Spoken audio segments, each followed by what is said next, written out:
Hi everybody. This video is actually being posted a couple of days ahead of schedule. I decided not to wait until Monday to post it because why wait when I have so many great books to discuss and talk about today? So first we're going to discuss books that I have been reading for National Poetry Month, which is for the whole month of April. The first two books I wanted to talk about today are The Poet X and Clap When You Land by Elizabeth Acevedo. This book is a reread. I read it in November of last year and really loved it.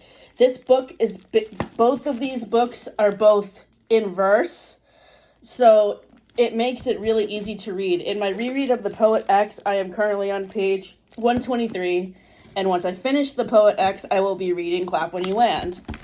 The next poetry-related book I wanted to talk about is a collection of poems by Tracy K. Smith, the winner of a Pulitzer Prize by the Poet Laureate of the United States, called Life on Mars. I have not started this yet, but we'll be starting it very, very soon.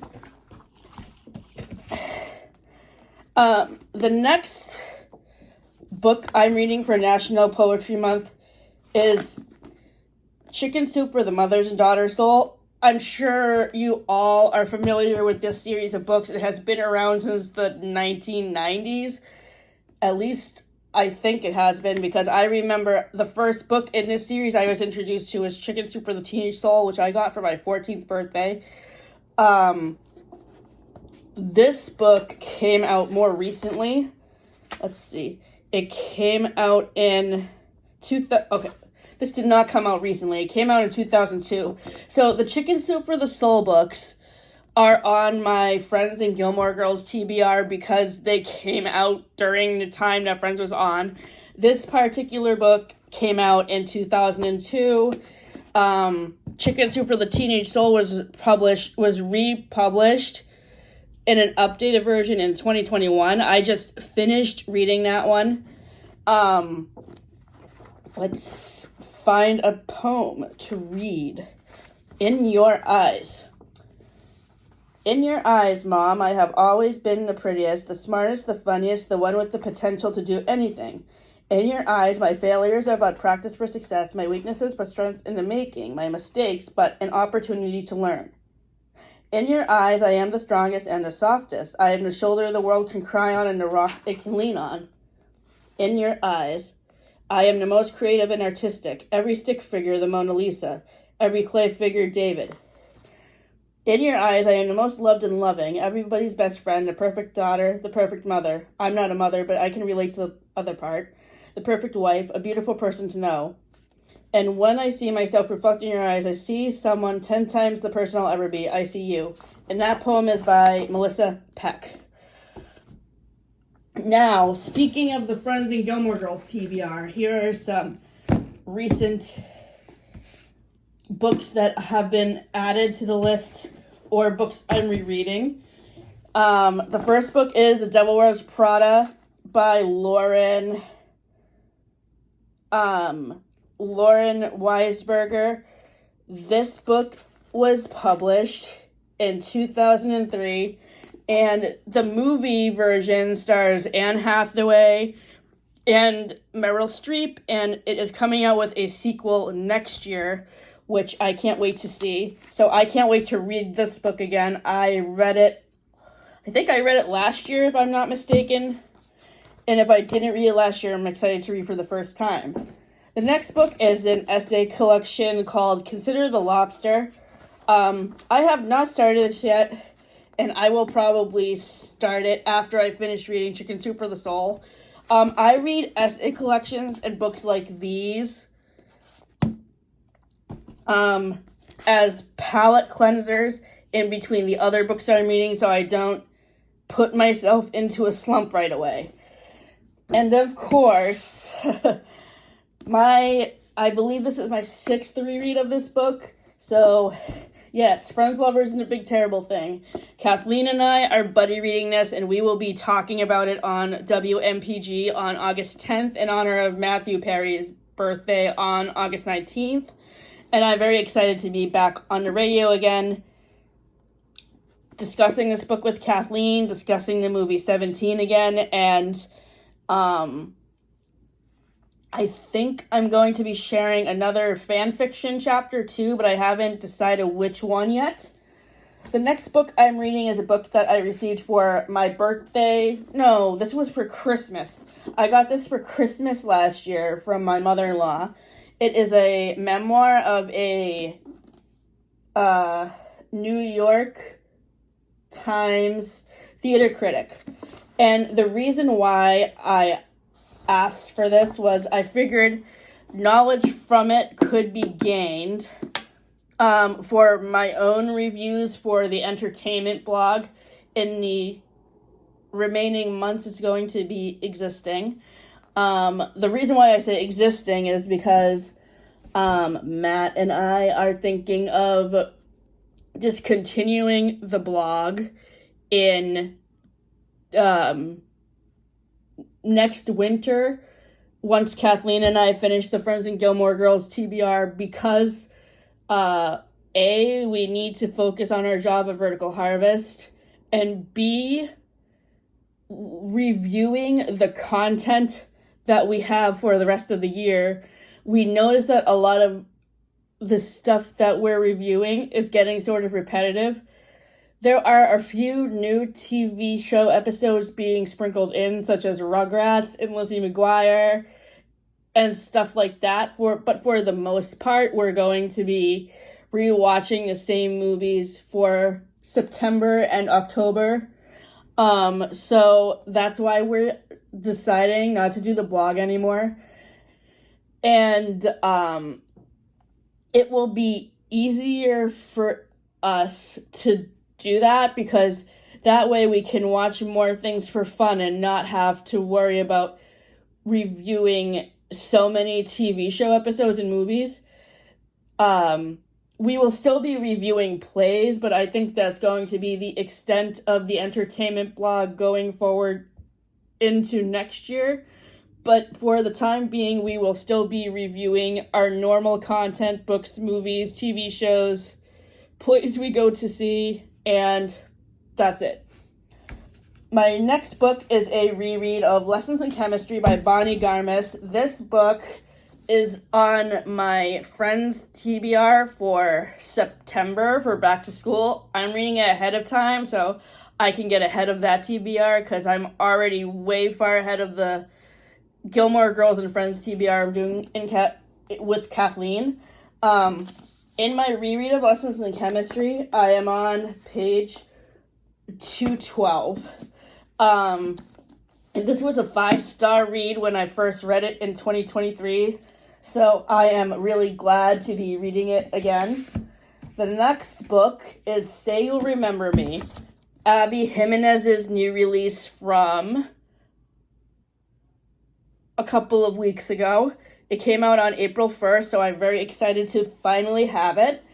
Abby Jimenez has been one of my favorite authors in the past 2 years. So I was really anticipating this release, especially after loving last year's release just for the summer. So far I am enjoying this book. I would say that Xavier is probably going to be one of my favorite book boyfriends, and I have to update the list that I made in February to include him. So when I review this book, and so I'm going to be, for an upcoming video, I'm going to be doing an anticipated releases blog where I will be reviewing this book, Great Big Beautiful Life by Emily Henry, and the horror book called Eat the Ones You Love, which I heard was inspired by Little Shop of Horrors. So once I get those other two books, I will be doing a extensive blog post where I talk about how I feel about these books, what I rate them, and then I will go into tier ranking all of the books that I have read by Abby Jimenez and Emily Henry and the book boyfriends from all of their books that I have read up to this point. So stay tuned for that video. It should be out in the middle of May, but I don't have an exact date set for it yet because I am working it around when I start my job at Vertical Harvest.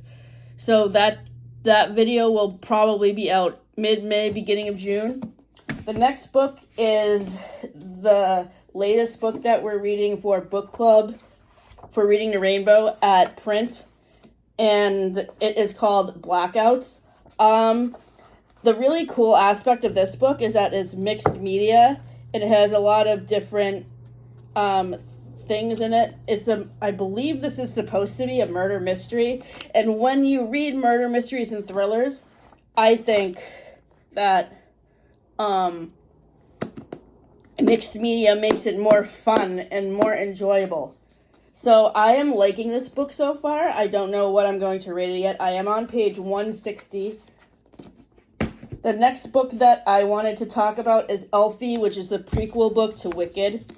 I have a feeling that Gregory Maguire probably wrote this book before the Wicked movie came out, and that's where he got the inspiration for the beginning part of the movie where we see Elphaba and Nessa Rose as children. And I'm really, really enjoying this a lot. I think it's going to be 5 stars. I am currently on I just started part 4. So that is page 188. And this book should probably be finished by the end of the weekend.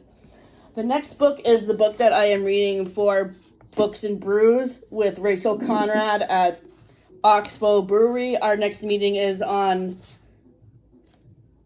week from Tuesday. I read this book twice in preparation for the book club meeting just so I can get a good handle of the characters and what I like the best about them. This is a retelling of Oliver Twist, but instead of focusing on Oliver Twist, it focuses on Fagin, who is the villain. And I love a good villain backstory. I think I might actually, perhaps update my character development fan fiction from when I was in Oliver and touch a little bit about the descriptions of Fagin and how he has illustrated in this book. I might write some scenes with him and Oliver together that were inspired by this book. The next book is a book I heard about from These Lyrics and Lines. They read it in their February wrap-up video for romance books for Valentine's Day. This is a YA fantasy book called The Rose Bargain. It's the first in a series, and I can't wait to read the rest of the series. This author is new to me, but other authors I have read, such as Carrie Maniscalco, who wrote Kingdom of the Wicked and Stalking Jack the Ripper, and Stephanie Garber, who wrote Once Upon a Broken Heart and Carnival, have both blurbed this book. So I'm really enjoying it so far. I am up to chapter 13 at the moment. And finally, I have been waiting for this book to come in at the library for 6 months. It is called The Unmaking of June Farrow by Adrienne Young. This is by the same author as Spells for Forgetting and A Sea of Unspoken Things, which was her release from January. And so I am really enjoying this book so far. It is a fantasy book that was published in 2023. And it is about, I will read you what it's about actually. In the small mountain town of Jasper, North Carolina, June Farrow is waiting for her fate to find her. The Farrow women are known for their thriving flower farm and for the mysterious curse that plagued their family line. The whole town remembers the madness that led to Susanna Farrow's disappearance, leaving her daughter June to be raised by her grandmother and haunted by rumors. It's been a year since June started seeing and hearing things that aren't there. Faint wind chimes, a voice calling her name, and a mysterious door appearing out of nowhere. Signs of what June has always known is coming. But June is determined to end the curse once and for all, if she must sacrifice the hopes of and a family of her own. After her grandmother's death, June discovers a series of cryptic clues regarding her mother's disappearance, except these only lead to more questions. But could the door she once assumed was a hallucination be the answer that she's been searching for? The next time it appears, June realizes that she can touch it and walk through it, the threshold. And when she does, she embarks on a journey that will not only change both the past and the future, but also uncovering the lingering mysteries of her small town and entangle her heart in an epic star-crossed love. With the unmaking of June Farrow, Adrienne Young delivers a brilliant novel of romance, mystery, and a touch of impossible, a story that you will never forget. That last part, I think, is very true. I have really loved the development of June's character throughout to the point I am up to, which is chapter 13, page 134. Her writing is so engaging. I loved the mystery aspect of Spells for Forgetting. In A Sea of Unspoken Things, though, I didn't like the mystery aspect quite as much, and I didn't really enjoy those characters. So, Spells for Forgetting was 4.5 stars. A Sea of Unspoken Things was 3.5 stars. I am anticipating this book to be 4 stars. So thank you for tuning in. For upcoming videos for May, the next time Matt and I will be doing a entertainment wrap-up video will be the day before Mother's Day at around 6 o'clock or 7. And then the next episode of the From Manhattan to Stars Hollow TBR podcast will be out on June 2nd. Kathleen and I are filming part 1 of that video on April 25th, next Friday. And then the second part of the episode will be filmed on May 25th. And then we're going to combine both parts together into one video that is anticipated to be about a half hour to 45 minutes long. And then the May and June entertainment wrap-up will be out on June 30th. So that will be our posting schedule for the rest of the spring. And then after that, our next videos will not be out until August and September. So I hope you guys have a good day, and a happy Easter tomorrow. We will see you soon. Bye.